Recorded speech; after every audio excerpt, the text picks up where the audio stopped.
Hola, soy Julio Ramón y esto es Entrando a la Zona de Confort.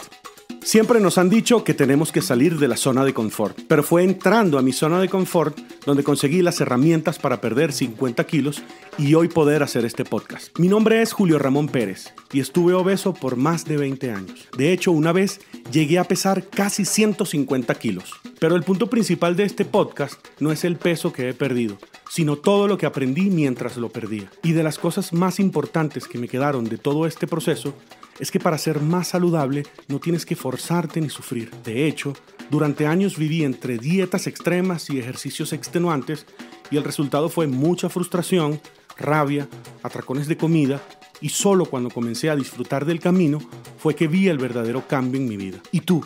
¿Cuál es tu zona de confort? Este episodio está patrocinado por Tu Balanza Personal. Esa que siempre te dice la verdad y nunca te oculta que te comiste 4 empanadas de carne mechada y una de queso. Porque hay que terminar con queso. Esa que solo está esperando que te montes para humillarte y hacerte sentir mal, porque esa balanza, si hablara, te diría muchísimas cosas. Creo que una de ellas sería que ella solamente dice un número, pero todas las demás cosas que dices, cuando ves ese número eres tú y no la balanza hablando. En el episodio anterior hablamos acerca de la mujer y del estigma de ella en la sociedad con temas relacionados al sobrepeso, a la gordura, a como quieran llamarlo. Bueno, no solamente hablé de la mujer, hablé en general acerca del estigma, pero yo sí creo firmemente que en el caso de la mujer ha sido mucho más fuerte. Sí creo también que a veces el tema del estigma de la obesidad en general a veces se va al extremo. Entonces escuché esta semana una persona o un video de una persona diciendo es que somos unos oprimidos, las personas con sobrepeso somos los oprimidos y están los opresores. Y entonces ese discurso a mí de verdad que no cala en mí, porque hablar del estigma de la obesidad y mostrarla como unos oprimidos y unos opresores, entonces hace ver que los gordos, que somos oprimidos, sí somos buenos. Y eso realmente no es así, porque es verdad, hay personas que por sobrepeso no tienen trabajo, hay personas que por sobrepeso no tienen pareja, hay personas que por sobrepeso son maltratadas, y eso es una realidad. Pero no podemos ver el tema como que es una opresión, porque no es así. Y creo que tenemos que aprender a veces a dimensionar este tipo de cosas. Pero sí soy muy enfático en que no podemos irnos a los extremos. En eso sí, para mí no hay punto de mediación. O sea, bueno, sí soy mediador, estoy en el medio. Bueno, en fin. Lo que sí quiero decirles es que es verdad que una persona que tiene sobrepeso es una persona que ama su cuerpo, porque a veces queremos decir que si es gorda es porque no se quiere. No, sí ama su cuerpo, pero bueno, está en un proceso que desconoces o que desconocemos. Pero también creo que la salud tiene que ser algo que todos tenemos que buscar. Eso sería lo ideal, porque al final del día lo único que nosotros queremos es vivir más saludable para poder vivir más. Probablemente tú me digas, es que yo no quiero vivir más. Bueno, pero vaya entonces con la terapia y hable acerca de eso. Pero no, nosotros no nacimos para querer morir. Y con esto lo que no quiero es caer en el tema de que soy el sabio, ni mucho menos, sino que al final nosotros tenemos gente que uno quiere, que tenemos gente que ama y que son parte de nosotros y que también quiere que nosotros estemos saludables para disfrutar con ellos. En mi caso puede ser mi hijo, mi esposa, mis amigos, pero cada uno de nosotros lo tenemos. Y eso es importante que lo dimensionemos cuando queremos caminar hacia un estilo de vida más saludable. Las mujeres siempre, históricamente, han sido pioneras en el tema de la salud. De hecho, voy a leerles una frase de un libro llamado Historia de la Obesidad, de un autor francés llamado Georges Vigarello. Escuchen lo que dice. Las primeras venecianas se procuraban nueces de India, almendras, pistachos, piñones, semillas de melón, carne de perdiz y de capón. Muelen todo junto y le agregan azúcar, de modo de hacer una especie de mazapán que todas las mañanas toman una cierta cantidad del preparado y luego lo beben en un gran vaso. Esas eran una de las preparaciones que hacían las mujeres en el año ya 1609 para hablar acerca de brebajes o de dietas que utilizaban para bajar del peso. Entonces, desde hace 500 años hay mujeres que están haciendo dieta, que eso no lo hacían los hombres, porque en esa época también específicamente un hombre con sobrepeso era muy valorado, muy apreciado, pero las mujeres ya estaban cuidando su salud. Aunque si te pones a ver, nueces de la India, que eso es como merey, almendras, y eso lo mezclas con carne y le agregas azúcar. O sea, tú no vas a bajar de peso con eso, mija. Eso es como esa persona que le dice, cómete esta crema o este aceite de bacalao que te va a ayudar a quemar esa grasa y te va a chupar toda. No, no creas en eso. Eso es como comer almendras con piñones, carne de perdiz y azúcar. Estás perdiendo el tiempo. Recapacita. Entonces, solo piensa en ese tipo de cosas cuando te ofrezcan un mecanismo extraño y loco para querer bajar de peso. Y miren esta otra cosa que utilizaban. Decían, romped semillas de cerezas y ponedlas en azúcar como si fueran grajeas y tomadlas de noche y de mañana. Mija, con azúcar no vas a bajar de peso. Pero bueno, eso era hace 500 años. Hola, aquí llegó tu instructor de confianza. Tu confidente, el que te va a sacar del calabozo de la gordura. Julius, no fat, no carb, no food, fitness. Este es el momento de la campana del sabor y del sentimiento para que te comiences a mover. Porque lo que queremos evitar es que cuando te pongas un cinturón parezcas a Saturno. ¡Vámonos! ¿Hacia dónde vamos con todo este tema de la obesidad? Para comenzar, yo quisiera nombrar a uno de mis autores favoritos, llamado Yuval Noah Harari, en su libro Homo Deus. Solamente les voy a hablar un poquito del libro. Él piensa en ese libro, él tiene 3 libros, pero en este habla particularmente de que el hombre que antes era Homo sapiens, ahora se va a convertir en Homo Deus, como en un dios. Y él dice que como está la situación actualmente, de aquí a unos 100 años, el hombre probablemente va a alcanzar la inmortalidad, de alguna forma. No sé, que te cambien el cerebro de un cuerpo para otro, no sé. Pero él dice que hacia donde van las cosas es hacia allá donde nos estamos moviendo. Y comienza el libro diciendo que, como dimensionando lo que está pasando en el mundo, y dice que actualmente, y es una realidad lo que él comenta, actualmente más gente muere por obesidad y sus enfermedades asociadas que por todas las guerras que están ocurriendo en el mundo. Y aunque a nosotros nos da miedo, por ejemplo, que lleguen los talibanes a gobernar un país, o que hayan guerras, o que se desaten problemas sangrientos en el mundo, lo que ocurre en las mesas de todos nosotros y en nuestras bocas y en nuestros estómagos está haciendo más daño y está matando más gente que cualquier otro conflicto sangriento. Y eso es importante que lo veamos porque, miren, si hay algo que es un debate actualmente, es el tema de la obesidad y de la estética. Y creo que en el momento en el que estamos y en el que deberíamos vivir siempre, es en el momento de cómo luchar contra la obesidad, no de alcanzar la estética. Sí creo que históricamente nos hemos movido de querer a los gordos y valorarlos a odiarlos, como ocurrió, digamos, en los últimos 50 años, con todo esto de la expansión de la industria de alimentos y chatarra, de globalización, una vida que apunta al sedentarismo. Dígame ahora que todos estamos trabajando desde la casa, o muchos estamos trabajando desde la casa, este momento pandemia o post-pandemia, hace que evidentemente pues eso que ocurre, eso que ha pasado, que ha venido pasando, siga ocurriendo más, que haya más obesidad, más sobrepeso y más enfermedades asociadas. Y creo que si nosotros nos pudiésemos en este momento a pensar, los gordos llegaron para quedarse, por decirlo de alguna forma. Y cada vez hay más personas gordas y cada vez hay más obesidad. Y eso es algo de lo que nosotros tenemos que comenzar a ver.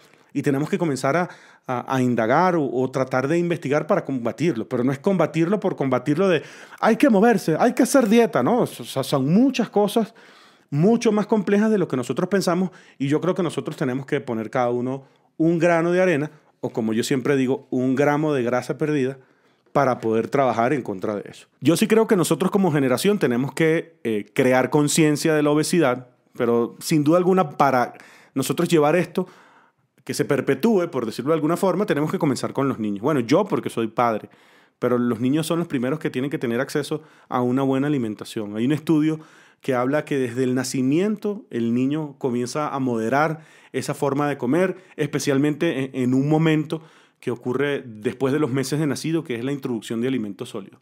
Pero realmente en la etapa entre 2 y 5 años es cuando el niño comienza a entender qué es lo que le gusta comer, qué es lo que detesta comer y, bueno, el tema, lo que llaman la neofobia, que es el miedo a alimentos nuevos. Yo hablo de la neofobia porque también es importante mencionar que los adultos a veces tenemos ese mismo concepto. Por ejemplo, yo tengo uno con el hígado. Todavía no he comido el hígado nuevamente. ese trauma sigue dentro de mí, carcomiéndome sin tratarlo, pero tenemos que enseñarle a nuestros hijos y a las nuevas generaciones a aprender a comer de todo. Mi hijo cuando tenía 3 años, 4 años, comía solamente pollo y papas prácticamente.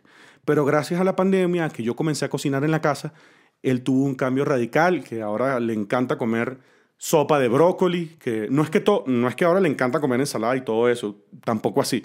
Yo a veces veo a los papás que tienen unos niños que tienen 2 años comiendo alcachofas y yo, ay Dios mío, pero ¿cómo lo hace? Pero sí es importante que nuestros hijos comiencen a crecer comiendo todo tipo de cosas. Y por ejemplo, mi hijo ha probado la lechuga y le gusta y le he servido en varias ocasiones lechuga. No es que tiene que comerla todo el tiempo, pero tenemos que introducir a nuestros niños a comer de todo tipo de comidas. ¿Por qué? Porque ahí es donde comienzan a nacer las generaciones. La generación de los años 80, digamos, de los años 70, 80 y 90, comenzaron a crecer con una industria de alimentos súper agresiva, súper grande, que comenzó a atacar desde pequeño a ese heavy user, al consumidor, desde pequeño para que cuando fuese adulto tuviese ese recuerdo de niño. O ustedes no tienen un dulce que yo cuando era pequeño me comía las chocochitas, por poner un nombre, y ahora la como y la disfruto. Bueno, claro, si tú desde pequeño te acostumbraste a comer solamente chocolate, cuando seas mayor vas a disfrutar eso muchísimo más. Y eso es algo que nosotros tenemos que revisar. No podemos privar a nuestros hijos de todo, de todas las cosas, pero sí es importante generarles un equilibrio. Y por ejemplo, yo he visto en algunas reuniones del colegio de mi hijo que hablan, las mamás hablan y comentan y en esa fiesta va a haber solo refresco, va a haber algo más natural, va a haber agua. Uno de los factores para el crecimiento de la obesidad en los niños es la falta de agua potable. Creo que es vital para todos nosotros que dimensionemos esto. Por ejemplo, hay un caso que ocurrió en el estado de Oaxaca, en México. Si ustedes buscan Oaxaca en internet, en Google, tienen que escribirlo con X, así como Oaxaca, pero se dice Oaxaca. Y les hablo de esto porque si quieren lo buscan en Google y vean la noticia. Este estado, aparte de que es el líder en obesidad infantil en todo México, y recordemos que México es el segundo país con mayor obesidad del adulto, y se estima que la mitad de la población adulta en el año 2050, si la situación continúa como está, va a sufrir de diabetes del adulto y de obesidad. Ese estado de México es el líder en obesidad infantil. ¿Y cuál fue la determinación que tomaron ellos? Dijeron, a los niños menores de edad no se le vende comida chatarra. Usted me podrá decir, pero es que eso no sirve para nada, Julio Ramón. ¿Cómo tú vas a prohibir a un niño que se coma su chocolate? Porque muchas de estas estrategias de mercadotecnia vienen atadas a todo este proceso de un niño que sale de un colegio, entra a cualquier tienda de conveniencia, que de hecho la palabra tienda de conveniencia la creó esta industria de los alimentos, y todos los días se va a comprar un refresco, un dulce, y evidentemente comiendo así todos los días, pues vas a generar una generación de personas dependientes de carbohidratos refinados con grasa y van a aumentar de peso y cambiar esos hábitos, porque no es que tú toda la vida comiste mal y comiste puro refresco con chatarra y después a los 15 años dices, no, ahora tengo que ser flaco, ya no me gusta eso, quiero comer lechuga. Eso no es así. Y por eso a mí me parece súper importante ese decreto que tuvieron en el estado de Oaxaca, porque probablemente se rompa la regla, pero un niño no debería tener acceso ni a cigarros, ni a bebidas alcohólicas, ni a exceso de comida chatarra, porque eso le va a generar daños en el futuro. Que va a ser imperfecta la implementación, sí va a ser imperfecta la implementación, pero es una de las formas que tenemos que controlar este tema desde la niñez. Hay otros estados, hay otro estado hasta donde yo sé que es el estado de Tabasco que también quiere implementar eso. El estado de Tabasco queda en el sur de México. Creo que es algo que debería revisarse en muchos países y que debería tenerse en cuenta. Evidentemente, eso es algo que va a generar un impacto o que puede generar un impacto en la industria de alimentos y evidentemente no es algo que sea necesariamente fácil de hacer o de implementar. Pero creo que al final del día, acciones para que los niños puedan tener una mejor alimentación siempre van a ser positivas. En Japón hay una cultura bien establecida. De hecho, hay un documental que se llama Miso Happy, si mal no recuerdo, que habla acerca de un comediante que se fue a Japón y entendió la cultura de cómo ellos eran tan saludables. De hecho, en Japón, ellos lo que hacen es, en vez de trabajar en contra de la obesidad, trabajan en contra del sobrepeso, porque la tasa de obesidad es tan baja que ellos prefieren atacar a las personas más bien que tienen un poco de kilos de más para mantener, digamos, a la gente a raya. Pero ellos tienen una cultura de comer muchos vegetales, de comer muchas proteínas, de comer arroz frío, como es el arroz del sushi, que es un arroz que viene con una retrogradación de del mismo arroz que evita que libere tanta insulina. Ellos caminan muchísimo, ellos creen mucho en la terapia Zen, que es una terapia, digamos, emocional, para efectos de lo que yo creo de políticas efectivas para bajar de peso, para que una población se mantenga saludable. Japón es un país ejemplo. Los niños crecen, se les enseña a comer de todo, a comer en pocas porciones, a cocinar sus propios alimentos, a tomar agua potable, y a los adultos tienen ellos unas mediciones anuales de cintura para ver si están con sobrepeso o no y poder controlarlo y trabajarlo. Fuera de Japón, yo no he visto ningún país que haya tenido una política efectiva para bajar de peso, más allá de generar esas campañas de moverte, de hacer ejercicio, que bueno, hay ciclovías en todas partes de Latinoamérica, por ponerles un ejemplo, pero más allá de eso o de dietas específicas, no. De hecho, hay una charla TED de un señor que yo prefiero ni decirles el nombre ni nada, una ciudad de Estados Unidos que era una de las más obesas del mundo. El alcalde de esa ciudad vio el nombre de la ciudad entre las ciudades más obesas del mundo y se propuso eliminar la obesidad. Pero se propuso en generar como una campaña de que todo el mundo a dieta, todo el mundo de ejercicio, que yo creo que puede ser algo positivo, pero más bien eso parecía como una campaña política, más que realmente una campaña por querer salir de la obesidad, que al final el tipo termina, ya no estamos entre las 100 ciudades. Sí, bueno, qué bueno, pero súper rara esa charla, pero a lo que voy con todo esto es que si hay algo en lo que yo creo que los países o que los discursos de los presidentes no están tocando en este momento, es el tema de la obesidad. Y ustedes me dirán, ¿y qué es lo importante de eso? Es súper importante. Así como tú quieres hablar del cambio climático, también tienes que hablar acerca del tema de la obesidad, porque en el futuro vas a tener personas con más gastos clínicos, con menos movilidad y probablemente en cierto sentido menos productivas. Evidentemente la tecnología ha hecho que la persona no tenga que mover el cuerpo y ganar o vivir acerca de lo que hace en una computadora. Pero sin duda alguna, las ciudades tienen que comenzar a adaptarse cada vez más a que las personas caminen y no estén por lo menos en un carro. Como yo siempre les he dicho, la única herramienta tecnológica que llegó para darnos vida y alegría fue el elevador, el ascensor, porque subir escaleras no es de Dios, pero bueno, sí tenemos que movernos y tenemos que caminar. Y creo que una de las políticas, o creo que una de las cosas que nosotros deberíamos ver en el discurso de un presidente está relacionado a eso, de cómo va a hacer que su población tenga mayor acceso no solo a la salud como clínicos o hospitales, sino a una salud preventiva y como a mejores alimentaciones, a mejor acceso al agua potable para niños. Y aunque suene como político, pues esas son las cosas que nosotros tenemos que comenzar a exigir de nuestros futuros candidatos. Otras medidas están relacionadas al etiquetado de los alimentos, pero el etiquetado es algo bastante complejo, porque muchas de las cosas que nos muestran los alimentos son, digamos, calorías, y nosotros no deberíamos solamente dejarnos llevar por las calorías, sino también entender cuál es la tabla completa alimenticia y qué es lo que tiene de carbohidratos y de grasa. El único tip o la única cosa que he aprendido para evitar comer alimentos que tengan altos índices glicémicos, que eso es lo que deberíamos evitar, es que el índice glicémico de un alimento se mide por los carbohidratos o los azúcares que tiene ese alimento. Entonces, si por ejemplo una rebanada de pan pesa 30 gramos, para que tenga un índice glicémico adecuado, debería ser la mitad de esa cantidad. Por ejemplo, si esa rebanada de pan es de 30 gramos, la mitad son 15 gramos y la mitad son 7.5. Debería tener 7.5 gramos de azúcares o de carbohidratos para que tengan menos índice glicémico. Eso para que lo tengan presente, y eso no nos lo explica nadie. Esa cultura, esa educación no aparece en ningún lado, y esas cosas son las que tenemos que nosotros cada vez tener. Hay países que le han eliminado, como Chile eliminó los muñequitos a los cereales para que no sean tan atractivos para los niños.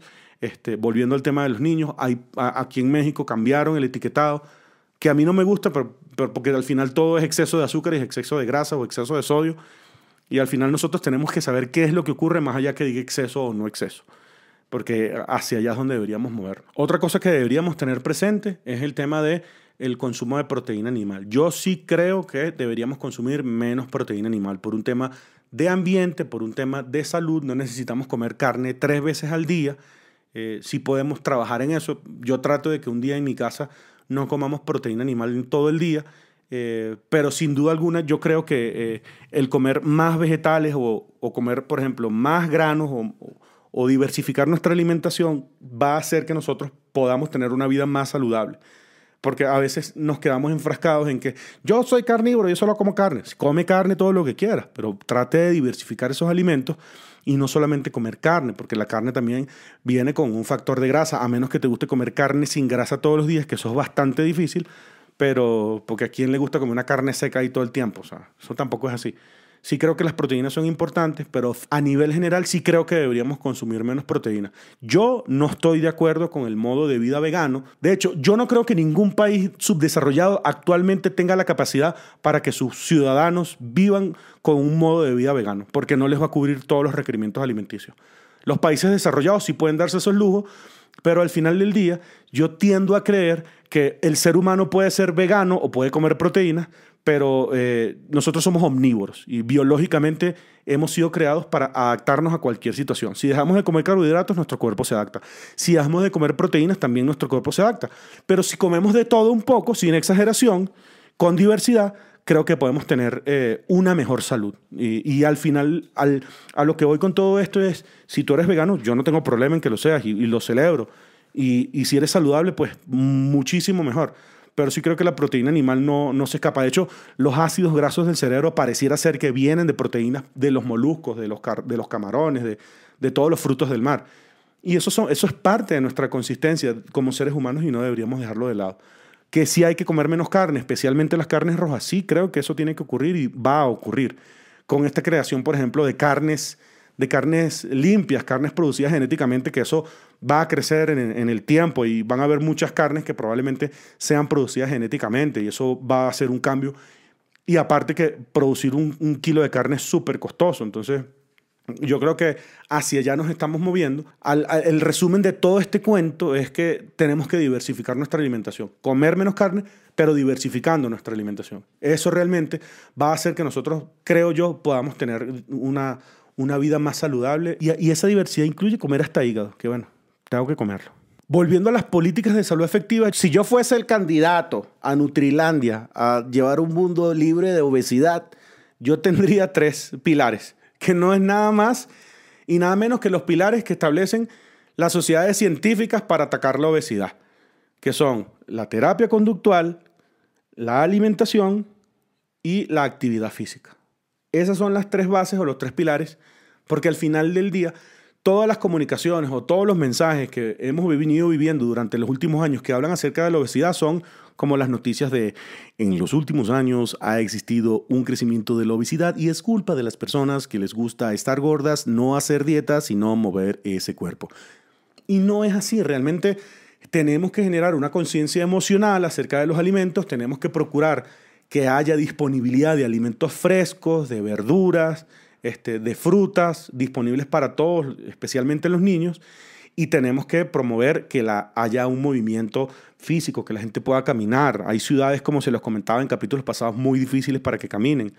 Mientras haya más espacios donde una persona tenga que moverse para ir a hacer algo, en vez de tener que utilizar un carro, pues eso también va a generar más salud dentro de los ciudadanos de ese país o de ese municipio o de esa población donde estén viviendo. Y creo que ese es el foco de la parte de las políticas públicas que creo yo que un candidato debería tener presente. Y que creo yo que ese es como para reforzar eso, creo yo que es una de las cosas que como sociedad actual, que eso no está ahorita en manos de los niños, más bien que ellos vean eso que estamos haciendo nosotros. Y por eso estoy haciendo este podcast, para generar conciencia entre nosotros, pero también pedirle eso a los candidatos, porque nos encanta hablar cualquier cosa en Twitter y ser experto y decir que la seguridad, que todo. Pero nosotros también tenemos que pedirle y trabajar en pro y ser dentro de alguna forma activista en que los gobiernos ofrezcan cosas relacionadas a la salud, más allá de la dieta y del ejercicio, de la forma plana como la hemos vivido y como la hemos entendido.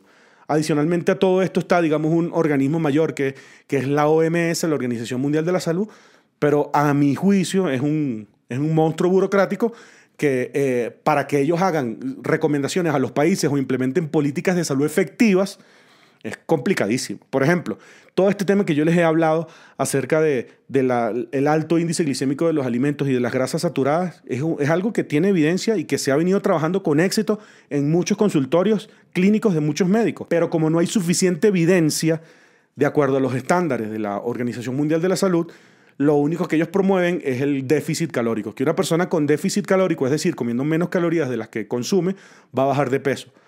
Pero por no tener suficiente evidencia, porque para tener esa evidencia hay que gastar plata en esos estudios y esa plata no necesariamente todo el mundo la va a gastar, entonces la OMS no toma decisiones y no hace sugerencias a los países diciéndole, bueno, trabajen en el tema del índice glicémico y las grasas saturadas y la combinación, porque no hay suficiente evidencia. Y para que esperemos a que haya evidencia, pues van a pasar unos cuantos años. Entonces, sí creo que la Organización Mundial de la Salud ha tenido cosas positivas en el tema del diagnóstico, del ataque, del síndrome metabólico y todas estas enfermedades, pero es algo que va a pasar mucho más lento y que nosotros como ciudadanos, en el corto, aquí, con los niños, con nuestro entorno, tenemos que ir trabajando. Y esas son cosas que nos van a llevar al éxito en definitiva. Y que hace un par de minutos les dije que una persona con déficit calórico es una persona que come menos calorías de las que consume. Ustedes me entienden, pues. Una persona que come menos calorías que las que gasta. Pero bueno, solamente para hacer ese inciso, porque yo me emociono hablando y después entonces se me olvida aclarar el punto. Pero ¿cuál es mi sueño? Porque más allá de decir qué es lo que tenemos que exigirle a los candidatos, tú, bájanos de peso. No, más allá de eso, ¿cuál es mi sueño? Mi sueño es que volvamos al verdadero gimnasio. Julio, ¿qué es el verdadero gimnasio? Bueno, el gimnasio de los griegos, porque los griegos, como se los he comentado en algún episodio pasado, el gimnasio para ellos era un centro de educación, pero no solamente educación física, sino de educación integral. Ahí tú formabas todo tu ser, pero bueno, la pasabas desnudo la mayor cantidad del tiempo.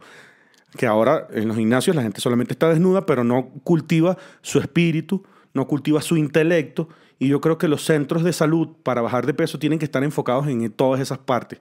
En la parte física, sin duda alguna, en la parte de educación, de alimentación, de educación también de cultura, de empatía, de conciencia y el trabajo de las emociones, que sin duda alguna es un factor vital. Yo hablo como Martin Luther King, yo tengo un sueño donde yo un día vaya a un gimnasio, donde la gente no me juzgue por lo que ve por fuera, sino que me entienda, me apoya, que generemos una sinergia y yo le comparta a él una receta y él me comparta a mí un tip de emocional, que hayan no solamente clases para quemar la grasa, sino también hayan clases para entender las emociones, clases para entender la alimentación, clases para nutrir nuestro ser de forma holística, que aunque suene, y lo vuelvo a decir, aunque suene esotérico, holístico realmente es algo integral, algo que cubre todo. Y creo que hacia allá es donde tenemos que movernos. Una aseguradora lo único que hace es decirte que no puedes entrar a un seguro porque tienes sobrepeso, o la razón que sea.